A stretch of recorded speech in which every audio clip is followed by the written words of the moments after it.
Well, good evening. It's once again time for our daily dose. You might notice out in the window behind me, we're about 16 stories off of the city floor of Birmingham. A good friend of a friend offered us a place to stay for the rest of my time here in Birmingham. We appreciate that. It's a very nice place. It allows my entire family to gather here, my children, my wife, to spend the night, to spend time with me, and so that's been great. And I just appreciate that being possible.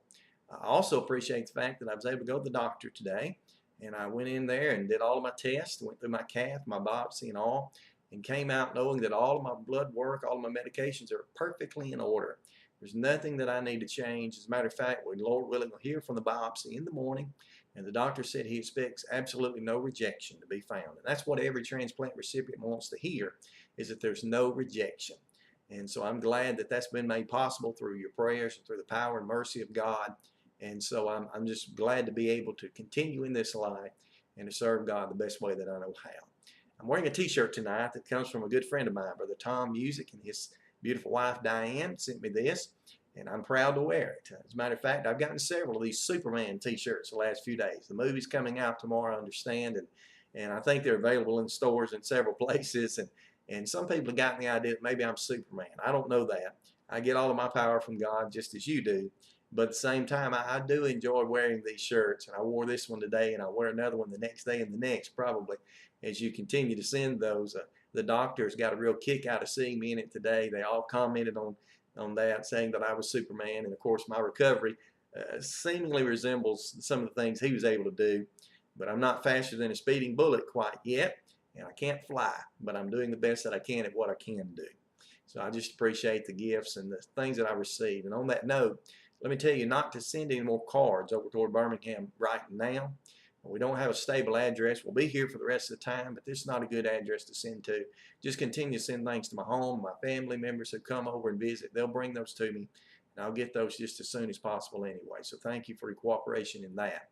When we think about the considerations between life and death, we have to understand that mankind is the only creature who's well aware that he may die, but he does everything he can to do to stop it. As a matter of fact, we find a context in John chapter 11 where Lazarus, a good friend of Jesus apparently, had died. And after he had died, his sisters, Mary and Martha, they were very upset. They, matter of fact, were seemingly upset with Jesus because he had not been there with them, whether it be to comfort them or perhaps heal Lazarus, whatever they intended, we cannot tell. But they were upset with Jesus because of his absence.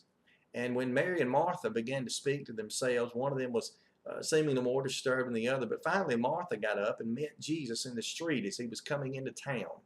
And if you want to read with me, it's found in John chapter 11, beginning verse 21. We'll hear the words of Martha. We'll hear her reaction as to what Jesus had planned to do and what he intended to teach on that day. John chapter 11, beginning verse 21, notice the words of Martha spake. She said, "And Martha said unto Jesus, Lord, if thou hadst been here, my brother had not died." Continuing on, verse 22, "But I know that even now, whatsoever thou would ask of God, God will give it thee." And Jesus said unto her, "Thy brother shall rise again." Now she was aware of many things, even some things spiritual, we know, because the very next verse goes on and says this, "And she responded, Martha said unto him, I know that he shall rise again in the resurrection at the day," that is the last day, the day of judgment. But then it's added in verse 25, "And Jesus saith unto her, I am the resurrection and the life. He that believeth in me, though he were dead, yet shall he live." Now finally, verse 26 concludes this in my mind. It continues and says, "And whosoever liveth and believeth in me shall never die. Believest thou this?" Now Jesus there concluded there with a very simple, I don't know that it was a rhetorical question, but he knew the answer that should have been given. He said, "Martha, believest thou this?" What he's asking her is, Martha, do you even have an inkling of faith?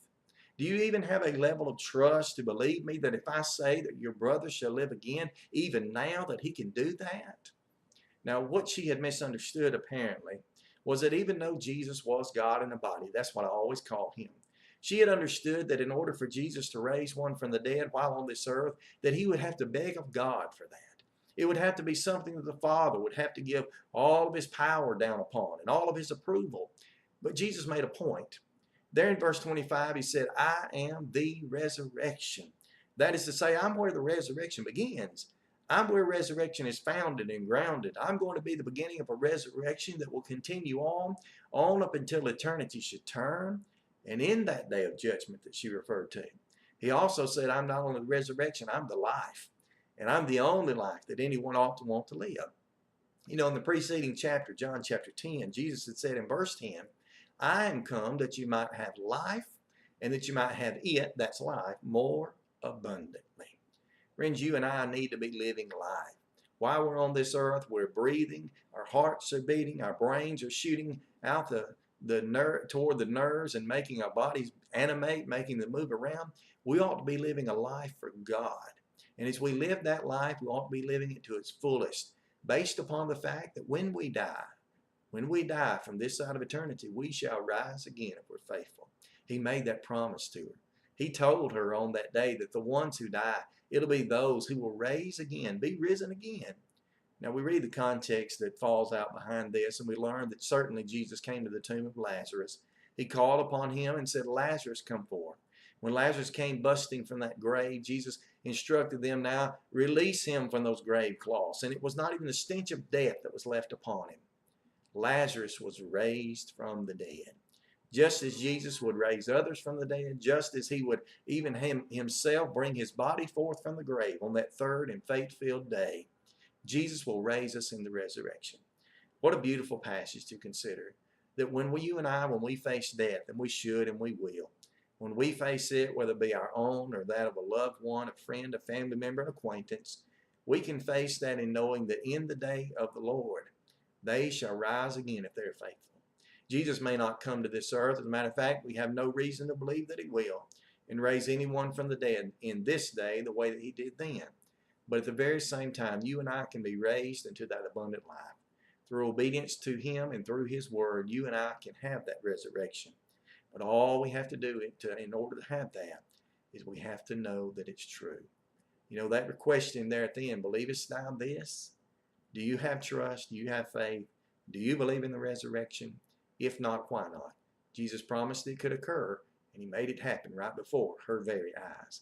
This has been your daily dose, and I pray that you've been encouraged.